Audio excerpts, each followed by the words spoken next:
ఈ కేబినెట్ భేటీలో కీలక అంశాలపై చర్చించారు. రాష్ట్రంలో నెలకొన్న వర్షాభావ పరిస్థితులు, ఎల్నినో ముప్పుపై ముఖ్యమంత్రి చంద్రబాబు కేబినెట్ వేదికగా మంత్రులు, అధికారులకు దిశానిర్దేశం చేశారు. సంక్షోభ సమయాల్లో ఇన్ఛార్జ్ మంత్రులు, కలెక్టర్లు సమన్వయంతో క్షేత్రస్థాయికి వెళ్లి సమస్యలు పరిష్కరించాలని ఆదేశించారు.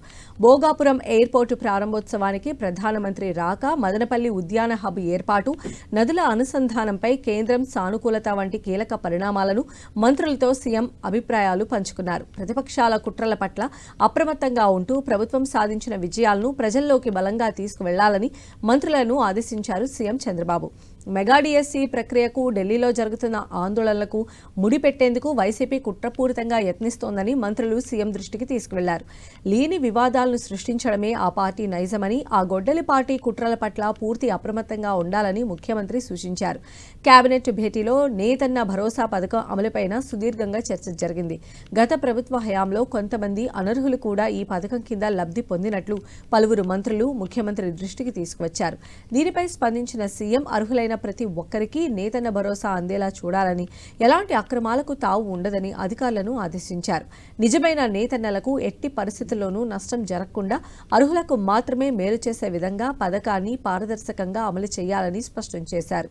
ఉత్తరాంధ్ర అభివృద్ధిలో మైలురాయిగా నిలిచే భోగాపురం అంతర్జాతీయ విమానాశ్రయ ప్రారంభోత్సవానికి ప్రధానమంత్రి నరేంద్ర మోదీ రానున్న వివరాలను సీఎం కేబినెట్కు వివరించారు. ఆగస్టు 1న జరిగే ఈ ప్రతిష్టాత్మక ప్రధానమంత్రి కార్యాలయంలో మంత్రులు, అధికారులు పూర్తి స్థాయిలో నిమగ్నం కావాలని ఆదేశించారు. ఇందుకోసం ఉత్తరాంధ్రలోని 6 జిల్లాల్లో లబ్ధిదారులకు ఒక రోజు ముందే పింఛన్ల పంపిణీ పూర్తి చేయాలని స్పష్టమైన ఉత్తర్వులు జారీ చేశారు. వెనుకబాటుతనం అనే మాటే లేకుండా ఉత్తరాంధ్ర ప్రజల ఆశలకు రెక్కలు కల్పించేలా ఈ కార్యక్రమం విజయవంతం కావాలన్నారు. దేశంలో నదుల అనుసంధానానికి కేంద్ర ప్రభుత్వం పూర్తి సానుకూలంగా ఉందని, గంగా, కావేరీ అనుసంధానంతో పాటు రాష్ట్రంలోని గోదావరి, బనకచెర్ల నదుల అనుసంధానానికి ఢిల్లీ పెద్దల మద్దతు లభిస్తుందని సీఎం చంద్రబాబు వెల్లడించారు.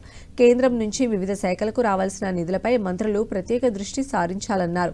పొగాకు రైతుల సమస్యలపై కేబినెట్లో 3 కీలక ప్రతిపాదనలు చర్చకు వచ్చాయని, రైతులకు 60,000 రూపాయల వడ్డీ లేని రుణం ఇచ్చే అంశం పరిశీలనలో ఉందన్నారు. పొగాకు బోర్డు నుంచి వయబిలిటీ గ్యాప్ ఫండ్ ఇచ్చేలా గ్రేడింగ్ మార్పులపై కేంద్ర అధికారులతో చర్చించి తగిన నిర్ణయం తీసుకుంటామని హామీ ఇచ్చారు Chandrababu. BRR Vamsadhara project stage 2 కింద నేరేడి బ్యారేజ్ మరియు దాని అనుబంధ నిర్మాణాల పనికి 641.1 కోట్లతో పరిపాలన ఆమోదం ఇచ్చే ప్రతిపాదనకు రాష్ట్ర మంత్రి మండలి ఆమోదం తెలిపింది. విశాఖపట్నం జిల్లా విశాఖపట్నం రూరల్ మండలం ఎండాడ గ్రామంలో సర్వే నెంబర్ 14/7 2.16 ఎకరాల ప్రభుత్వ భూమిని నర్సింగ్ కళాశాల, అలైడ్ హెల్త్ కేర్ సైన్సెస్ కళాశాల నర్సులు, విద్యార్థులు మరియు సిబ్బంది కోసం హాస్టళ్లతో పాటు తక్కువ ఖర్చుతో రోగుల వసతి తదితరాల ఏర్పాటు కోసం ఎకరానికి 5 కోట్ల చొప్పున హైదరాబాద్కు చెందిన Asian Institute of Gastroenterology AIG hospital చైర్మన్కు దఖలుపరిచే ప్రతిపాదనకు రాష్ట్ర మంత్రి మండలి ఆమోదం తెలిపింది. ఎల్నినో ప్రభావం సెకండ్ హాఫ్లో ఇంకా ఎక్కువ, అంటే ఇంకా ఆగస్టు తర్వాత ఇంకా తీవ్రంగా ఉంటుందని కూడా వాతావరణ శాఖ నిపుణులు తెలియజేస్తూ ఉన్నారు.